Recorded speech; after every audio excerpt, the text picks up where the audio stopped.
Alright guys, I'm going to go ahead and do a PvZ tier list of all the plants. I'm only going to focus on the first Plants vs. Zombies game because I think that the second and third PvZ games are absolute trash.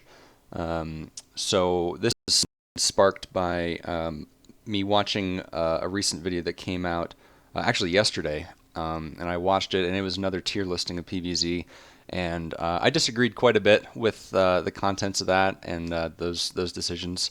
So I just like to clarify a few points. So let's go ahead and start off with this guy. Now, fair warning, I don't know the names of any of these because I'm not like super huge into the game. Like I said, I've only played it a few times. So I just click on them and I know roughly what they do. So this guy here, to my knowledge, he all he does is blow away fog, and I feel like if you more than like a 50 IQ, you can, play the game properly and not be intimidated by fog. So I'm going to go ahead and throw this in D tier.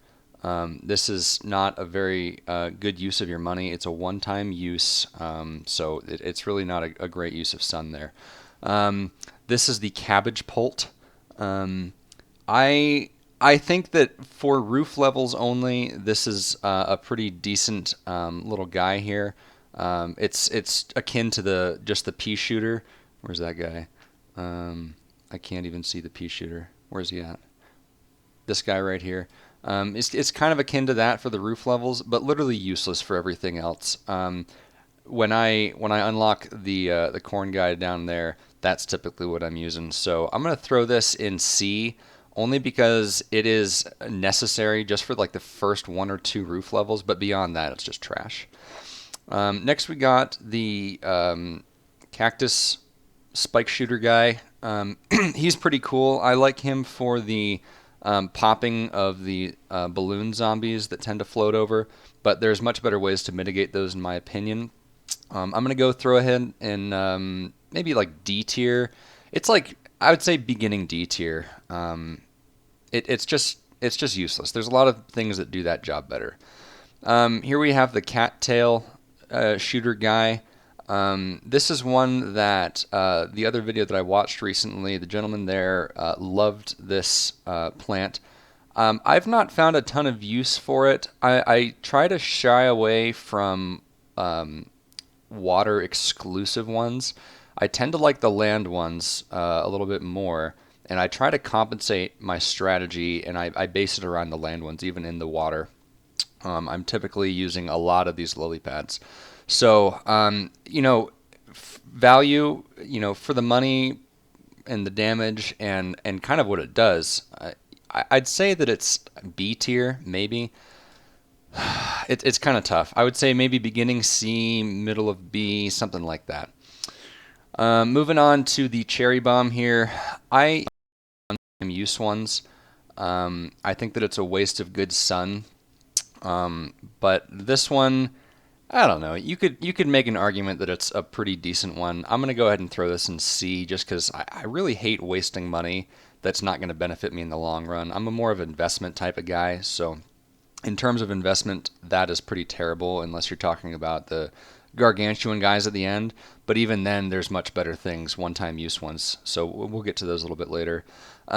This guy here, now this is another point of contention that I had with that gentleman in that video I just watched. He says that these are pretty shit, and I'm going to disagree on that one. Typically, I strategize with these in mind. I don't always use them, but I do like to in series with maybe the tall nut and the pumpkin. So typically my strategy is I will put tall nuts out on the very front line inside of pumpkins that I add a little bit later, and then I'll usually use one of these guys behind, also in a pumpkin. And what that does is it protects from ladder zombies.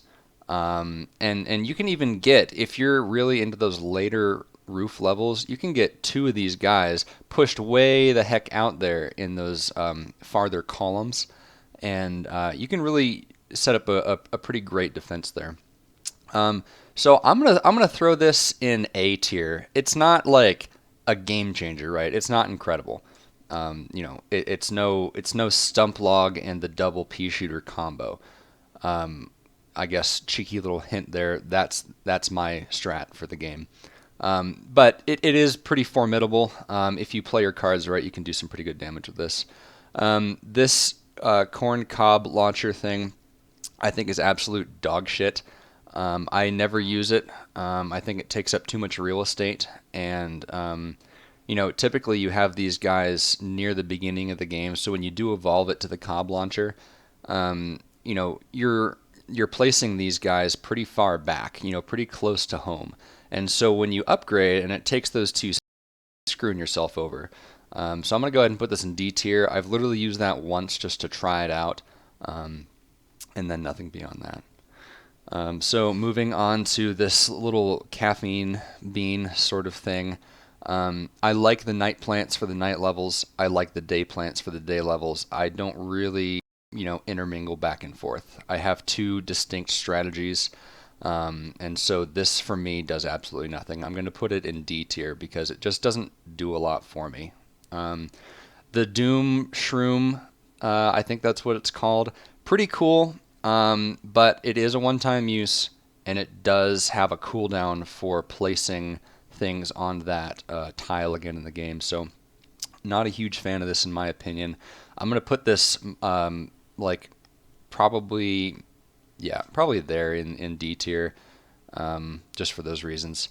Now, as far as the pots and the lily pads go, I'm kind of going to treat these the same in that they're just essentials and that you need them over the course of the game depending on your strategy. And my strategy is that these are both pretty essential, especially on the roof levels. So I'm just gonna put this in A tier, and we're just gonna leave it there. And we might come back to it and change it in a minute, but that's where I'll set it for now. And I'll just go ahead and throw up this lily pad in there as well. Now, like I said earlier, this lily pad, I typically treat the water levels or the pool levels the same as the mostly land levels, and so I am constantly using these guys as well as the potted plants. Because I don't really give a shit about the rope zombies, the ones that come down and steal your plants and shit. And I'll go more into that in a minute. But I am using a ton of these as well, so those are both A tier for me. Now this guy is okay, but typically my strategy for knights revolves around this guy right here. So this one is decent. There's a couple of night levels where it's really important to have these. I'll go ahead and say B tier just because it's end of B tier seems about the right spot for me. Now this garlic here, I have not used other than to try and get some achievements and just general messing around. I understand that the purpose is to basically clear a lane. So if you have a lane of support or something like that you can't have eaten, then this might be your guy. But then you also run into the chance of the Michael Jackson zombies coming in behind it and spawning more, which defeats the whole purpose of this. So I'll go ahead and put it in C tier just because it does have its uses, but not to me. Now this guy is typically for novice players, I would assume. It's got the aesthetics. It's got a machine gun like an A10 coming out of its mouth. It looks like a 6B helmet on. So, it appeals to the newer players just because it's an evolution of the very first plant that you get. Well, second plant. I guess the sun is the very first plant. But your first attack plant. So it's really not useful for other things. I want to say 250 sun for this guy. That's so much sun that you could be spending better on other things. It's just the cost benefit is just dog on this guy. I'm gonna go ahead and put this in D tier. Honestly, I've used it a couple of times just to try and strategize with it, and it's never really panned out for me. There's just better options out there. Now this guy kind of looks like an octopus that has his tentacles cut off 2, 4, 6, 8. So that actually lines up perfectly with that octopus theory. Now we all know that octopuses belong in the water, not on land, especially ones that have their appendages cut off. So for that reason and the fact that I don't ever use this, I'd be surprised if I used it once. I'm just going to put this in end of C tier. It's I would assume that it's pretty good, but and maybe I'm just not at that echelon, that upper echelon of strategy in this game to where this is doing me a lot of good. Maybe it does another person a little bit better that has that other strategy, but for me personally, not great. Yeah, I I agree completely with the video that I watched yesterday regarding this thing. This is terrible. There's absolutely no reason to use this. I tried to use it to like farm coins at one point because I wanted to unlock some stuff or whatever. So I did try and draw the levels out and just use a bunch of tall nuts and walnuts and those type of things and just draw out those levels and have this guy in the back or something and just kind of be AFK farming gold.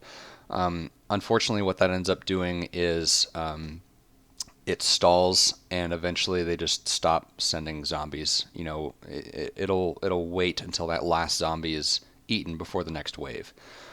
So this thing is utterly useless. Can't farm with it.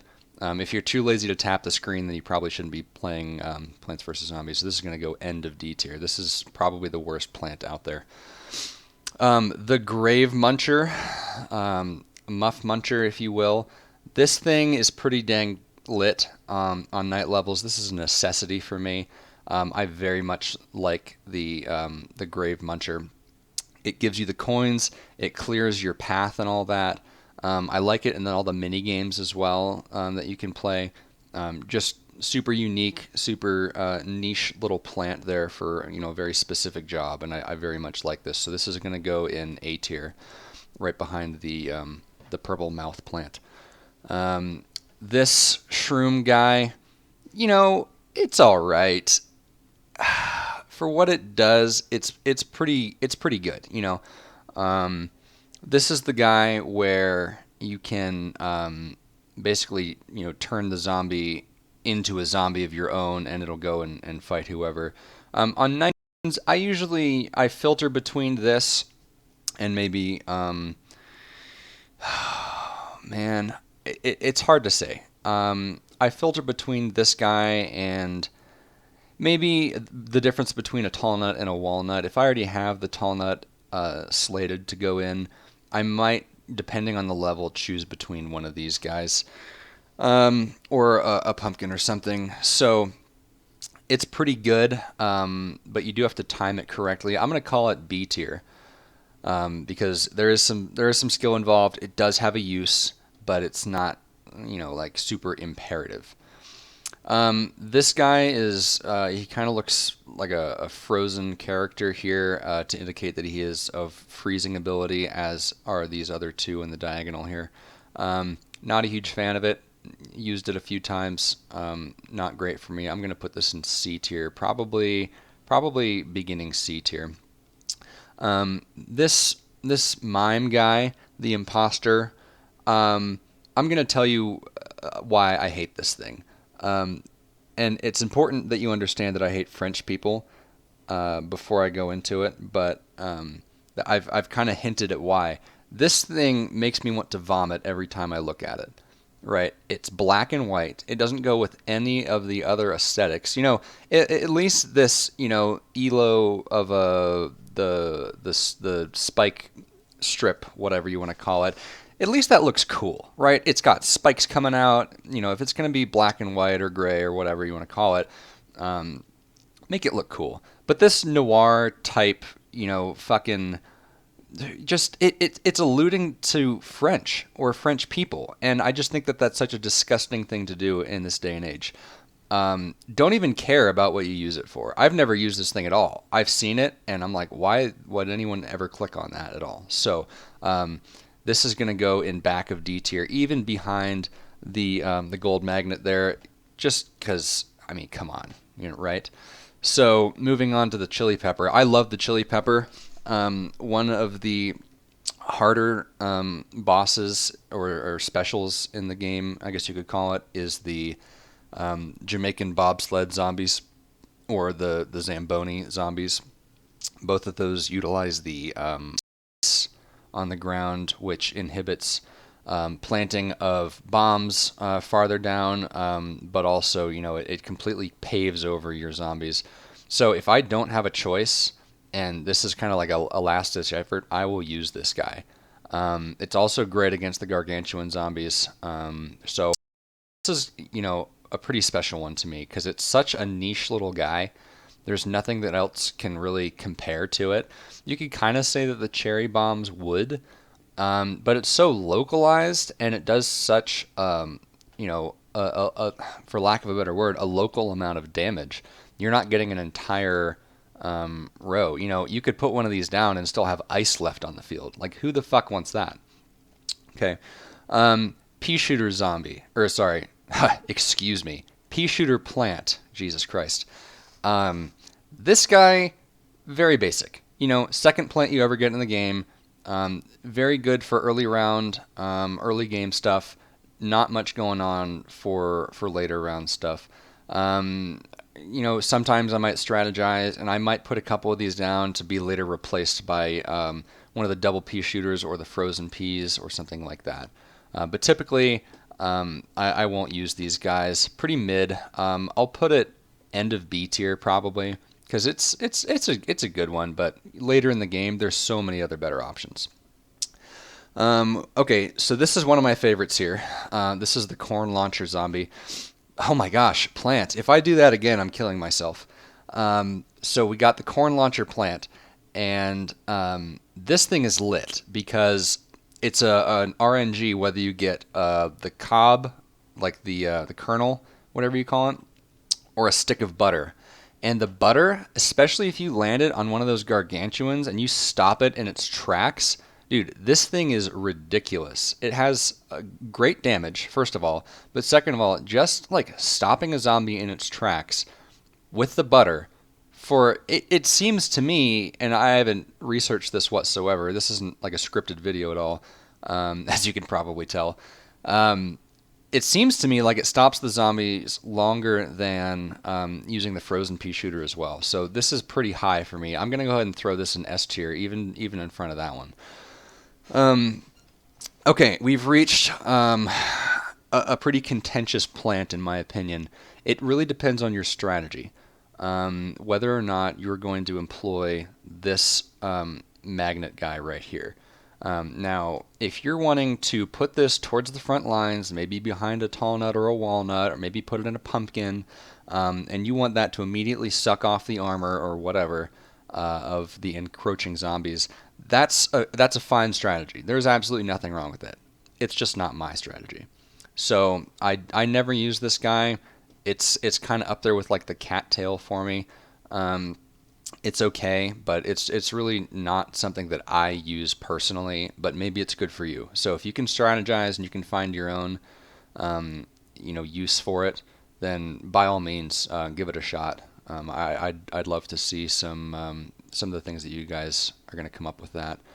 Now the marigold one here, if you remember a few minutes ago I talked about an instance where I tried to farm gold and it just went poorly, and it left a bad taste in my mouth. I think this plant is pretty useless. I would rather continue to play more levels and get gold that way, rather than try to extract as much gold in one level as possible. One thing to note, these will stop producing gold after a certain amount of time in a round between waves. My strategy was to put tall nuts, walnuts, and pumpkins out on the front lines on a super easy level, and just continuing to put these guys out, letting a zombie get up to it, and then and having these guys sitting in the very back. These will stop producing sun after a while, gold. So it's really not worth it. This is going to go in. I would say D tier for me. It's probably going to sit right there. Yeah. Okay, so this guy, the watermelon launcher, insane, right? Insane damage. Really, really great. Similar charge to these guys, similar, modus of operandum there. So this is going to go in S tier for me. I put these in conjunction with the corn cob plant. just because you have this guy, you know, fling a butter over, this guy just lays down the damage. So pretty incredible plant there. We have the light here. This is going right with the fog lifter, whatever you want to call it. This guy. I'll put it ahead because it's stationary. It's not just a one-time use, but you know that also comes with the sacrifice of losing a tile of real estate. So, you know, do you really want to do that? Probably not. That's probably a pretty bad strategy. Okay, here we go. Here's the spud mine. These mines are pretty good. I'm not going to say that they're great, but they're decent. They definitely have their uses. The mini games, especially, you know, one of them you're required to use these. So, great little plant here, especially for the value. I mean, 25 sun for this guy is pretty great. Speaking of value, we have this guy up next, and oh boy, let me tell you, we're gonna get into it. But as far as the spud mine goes, yeah, decent plant. I'm gonna say A tier plant. I don't use them a ton, but they do work very well for what they're intended for. Okay, so probably my favorite plant in the game because I'm so goddamn greedy, right? This guy, Hundo P, free as can be. Love this plant. 0 sun cost, it deals damage, and it's a fairly quick recharge rate, right? Rate of fire is good, but then like actually replacing the plant, great. So these are insane. This is the plant that makes me want to play night levels. Otherwise, I'm not a huge fan. The night levels don't do a ton for me. But yeah, this plant is insane. This is going S tier, very top of S tier. Almost one of the best ones in the game. And I'll go into some of the other ones that I think are a little bit better. But yeah, this thing, lit. Okay, now we have your pumpkin. This is a secondary defense type situation. Your primary would be obviously the tall nut. In lieu of the tall nut, you could go with a standard walnut, but that leaves you open to gosh, what are they called? The pogo zombies. Oh man, pole vault zombies. That's what they're called. So definitely prefer the tall nut over the walnut. Obviously, even the cost difference makes it, you know, so much better. But the pumpkin's pretty pog because if you have this set up right in your defenses, and say you stick one of these big mouth guys in one of the pumpkins behind a tall nut, I mean, if you get into it and you strategize that way, you'll find that the rate at which the zombies can get over, even in those ladder roof levels, it's just the timing works. You would think that it wouldn't, but if you give it a try, it really works. So this thing is a crucial part of my strategy, and it should be a crucial part of everyone's strategy, because if nothing else, it'll prolong whatever plant's life. If you have a sacrificial line of defense, this is going to prolong that and allow you to get more sun and more Ps downrange, more damage in general. So this thing is insane. It's going to go probably right there in S tier. Okay, so love this guy. Double P shooter, this is what I start out with every single round. There's no reason to not use this guy. I know that it's 200 sun versus the 100 sun that you would get with this, but the benefits that you get from this, the rate of fire, so much better, so much better. So this is going to go in A tier right off the bat. That was an easy choice. Okay, this guy, you know, he can kind of pop up and shoot over at like the balloon zombies. But there's a better way at handling those too. I would honestly rather purchase and have in my slotted inventory for that round. I would rather have one of the chili peppers or even the stomper boys. These kind of remind me of Mario Kart with the things, you know, that go up and down. Anyway, we'll save that for another video. But these guys just kind of, they're kind of meh. You know, it's only 25 sun, but if you're already getting something huge, just given a fucking bone thrown at you with this guy free, you know, there's really not a ton for this to use. So I'll go ahead and throw this in C tier. I'll probably put it behind the cabbage pult. Yeah, I'll put it ahead of the cabbage pult because I think the cabbage pult is not great. Now we have this guy, the little watery version of this guy here. Now, it's it's decent, but like I've alluded to during this video, I try to strategize with mostly land plants. And so in doing that, I typically don't find myself using this a ton. Now, if you ask me, I will always have this slated for use on water levels because it's free, right? So I'm always going to be using this, but I typically try. It's more of just a time giver, if anything. It gives you a little bit of extra time to get some other shit set up, and it can do out damage and that kind of thing. But I'll go ahead and throw this in beginning B tier. I do use it often, but it's not my go-to. So this frozen pea shooter, depending on your strategy, might be beneficial, might not be. And what I mean by that is I typically try and utilize the fire log stump flaming guys in conjunction with just a shit ton of these boys. And so obviously, you pass a frozen pea through there, it warms up to room temperature, and then all of a sudden you lose the effect of this. And otherwise, this is literally just a version of that. So for my strategy, because it's the same as a single pea shooter but just more expensive. This is 175 sun, mind you, this being 100. So you're paying more for, to me, what is a worse one. So I'm going to go ahead and throw this in the end of C tier. We have these spike ones. Now I love these. These are super cool. Unfortunately, I never employ them just because I find myself utilizing other things. I like both of these strictly for the Zamboni guys and the bobsledders and all that. And it does deal passive damage to any of the walking zombies that you can find. But when it comes to the harder levels, the roof tier levels, these have no use. You're always going to be having to plant one of these pots first, which is 25 sun.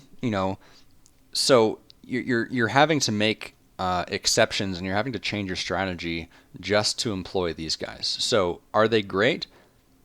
Yeah. Are they good? Sure. Yeah, they're good. They're good. I'm not going to go out and say that they're amazing or something like that. So I'll throw these in B tier, kind of next to the cattail one, just because they're I'm going to put it there even, and this guy will go second to the cattail, just because they're I just don't find a use for them a ton. Okay, we've gotten to the forwards and backwards pea shooter. This thing blows. I think the other gentleman said it very well in the other video. The only use for this is going to be for the tunneling zombie, and there's a lot better ways to deal with that, namely the chili pepper. Even in those levels, I'll throw pumpkins on my first row of my first column of suns, just in case that happens and I'm waiting for a recharge on the chili pepper. Say I just used one, tunnel zombie shows up, and I'm waiting for the recharge on that. They're pretty, it's a good strategy to throw the pumpkin on those suns. So even then, and I'm already going to have both of these there in my inventory slated for use. So this thing is useless to me. I'll go ahead and throw it in front of, that one. Okay, this guy, S tier immediately. Insane. One-time use, deals massive damage. You set one of these in front of our gargantuan, he's done, right? He's going to throw his little midget, and then he's going to fucking keel over. So this is insane. I love these. I love the use of them in mini games. I also like that they featured in the game a way that you can plant these, and they'll still go kind of like a king in chess almost, to where you can still go, forwards, backwards, side to side. That's pretty lit. So that thing is just sick. And, for 50 sun, it's 125 for the chili. So in terms of one-time uses, that's a pretty good bang for your buck. Not quite as, insane as the chili, but we'll go from there. This plant, I kind of get like a little boost of dopamine when I'm doing the one mini game where you try and make the star pattern with these plants. Because at the end of it, prior to you setting your last one of your star plants down, there's just absolute havoc being wreaked on your screen, right? The little projectiles, they're going everywhere. The zombies, they're making it maybe 2 tiles in at the most. You're just kicking ass. However, for normal gameplay, these things are